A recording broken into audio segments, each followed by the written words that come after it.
Oke, teman-teman semua, kembali lagi dengan saya Joy di Naimrata Family. Kali ini saya akan membahas tentang suatu penyakit ataupun gangguan kecemasan berlebihan atau yang disebut dengan juga serangan panik atau ketakutan yang berlebihan. Ya. Jadi pada kali ini saya akan menceritakan bagaimana pengalaman saya sehingga pengalaman saya ini bisa membantu teman-teman di dalam pemulihan dari serangan panik ataupun ketakutan kecemasan berlebihan ya. Jadi teman-teman, 1 tahun yang lalu saya sakit dan sakit tipes, dan itu adalah awal bulan daripada penyakit COVID-19 ya. Sehingga pada saat penyakit COVID-19 saya sering mencari tahu informasi dari internet, bagaimana apa penyebab, bagaimana gejala, dan apa pengobatannya seperti itu. Dan pada awal-awal COVID-19 saya berpikir yang saya rasakan itu ya, yang saya alami itu adalah penyakit COVID-19, sehingga menimbulkan memang kecemasan, sehingga saya tidak bisa tidur ya, kecemasan berlebihan. Saya tidak bisa tidur, bahkan saya setiap hari merasakan ketakutan akibat dari saya berpikir wah ini COVID-19, karena pada saat itu obatnya belum ditemukan, pengobatannya bagaimana, solusi pengobatannya belum ditemukan teman-teman. Akhirnya setelah saya berobat, akhirnya saya dinyatakan tipes. Setelah dinyatakan tipes, saya diinfus selama 1 minggu. Setelah itu karena dalam pengobatan lemas badan kadang, akhirnya saya sering juga mencari informasi dari internet. Saya sering obat ini, penyakit ini, gejala ini, sehingga ternyata ketika kita sering mencari dari internet, kecemasan kita semakin tinggi. Dan satu hal yang saya mau sampaikan kepada teman-teman, bahwa semua informasi yang ada di internet ya, ketika teman-teman googling, teman-teman search di internet, itu semua penyakit yang akan membuat teman-teman merasa lebih cemas. Kenapa merasa lebih cemas? Karena banyak hal yang sama, penyakit yang sama, tetapi nanti yang ditunjukkan di dalam internet itu mau menimbulkan sesuatu bacaan-bacaan yang membuat Anda semakin takut ya. Dan itulah yang terjadi kepada saya pada saat itu. Dan selama setahun saya mengalami kecemasan seperti itu. Saya cemas, tapi belum di tahap mungkin di tahap parah ya teman-teman. Sehingga setelah 1 tahun kemudian, saya 3 bulan yang lalu saya bertemu dengan teman. Ternyata dia COVID-19 positif setelah dia swab 3 hari setelah kami berjumpa.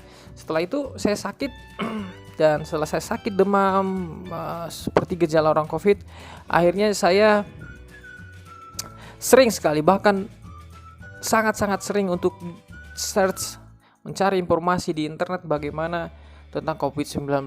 Padahal sebenarnya saya sudah tahu, sudah sangat tahu, namun karena kecemasan, karena ketakutan, saya cari tahu apa penyebabnya, bagaimana pengobatannya, dan itu terjadi selama 2 minggu. Saya selalu cari untuk mencari informasi tentang itu, padahal saya sudah tahu.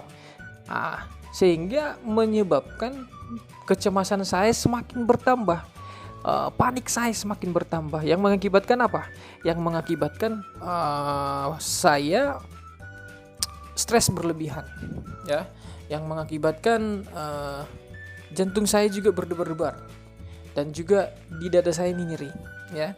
Setelah itu saya berobat ke dokter, ke rumah sakit. Saya berpikir jangan-jangan nih jantung teman-teman, karena mungkin pada saat teman-teman mengalami gejala kecemasan pasti jantung berdebar, karena dari pikiran turun. Pikiran ini sangat mempengaruhi seluruh tubuh, tensi tinggi, dan itu mengakibatkan jantung juga ikut berdebar-debar. Jadi pada saat itu, setelah saya pergi, saya cek jantung, rekam jantung, saya cek darah lengkap dan saya cek ronsen dada dan nyatakan normal. Saya pulang ke rumah. Namun saya nggak percaya sebegitu saja. Nah, ini yang perlu teman-teman, ketika kita cemas ini, kita tidak percaya lagi dengan apa yang disebut medis. Kita kurang percaya jadinya. Karena apa? Karena kita tetap merasakan sesak, jantung berdebar-debar, kita tetap merasakan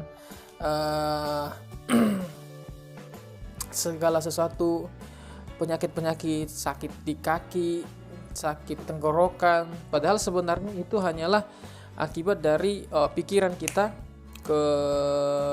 kita yang terlalu memikirkan hal-hal yang berlebih, sehingga pikiran ini mengakibatkan tensi naik, mengakibatkan juga lambung. Jadi semakin kita berpikir, maka lambung juga semakin sakit, seperti itu teman-teman.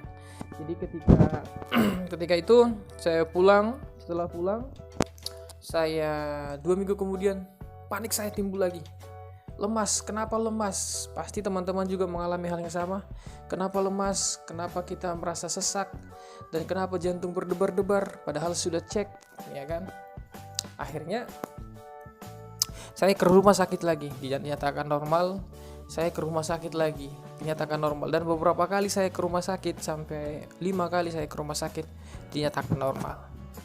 Dan saya 5 kali direkam jantung, dinyatakan normal. Sehingga ini menghabiskan banyak uang teman-teman, akibat dari pikiran kita.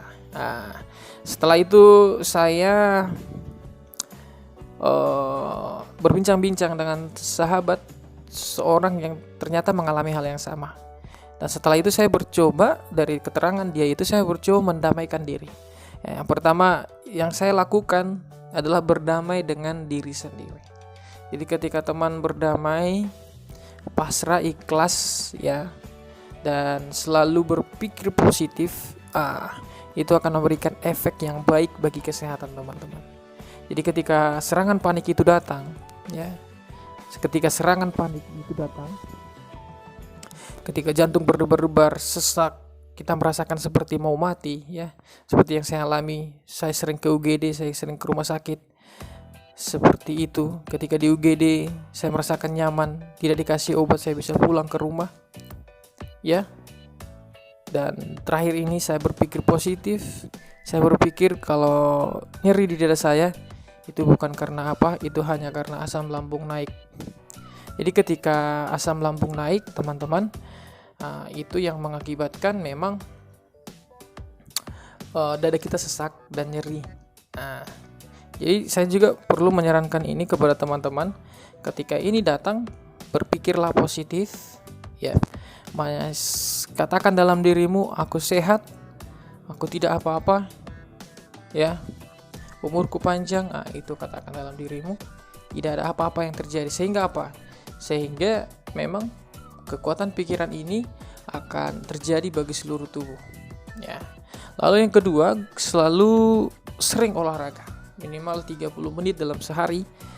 Sering olahraga supaya oksigen ataupun supaya jantung Anda terlatih untuk pernapasan, untuk juga oksigen masuk ke kepala, dan sehingga Anda terbiasa. Lalu kalau teman-teman yang takut, fobia dengan keramaian, ya, takut dengan segala sesuatu yang berisik, itu harus dilawan. Pikirkan, saya harus lawan, saya pasti bisa, sehingga itu bisa terlewatkan, seperti itu. Dan sampai saat ini saya memang masih pemulihan, ya. Yang dulunya saya kalau sakit ke rumah sakit sedikit dada saya langsung katakan kepada orang yang di rumah, saya dilarikan ke rumah sakit. Tapi sampai di rumah sakit tidak ada apa-apa, sehingga menghabiskan kantong. Sekarang saya berpikir tidak ke rumah sakit, sehingga saat ini kalau dia datang, ya saya berpasrah saja, pasti dia pulih kembali, seperti itu. Dan itu pesan saya untuk teman-teman. Semoga pesan ini bisa membantu teman-teman di dalam pemulihan. Dan nanti saya akan ceritakan bagaimana pengalaman saya ke depan tentang panic attack, ataupun yang disebut dengan serangan panik, ketakutan berlebihan kecemasan berlebihan yang diakibatkan oleh pikiran kita yang terlalu berlebih, stres ya yang berlebih, dan juga yang diakibatkan oleh asam lambung ataupun GERD yang mungkin Bapak Ibu teman-teman semua alami pada saat ini.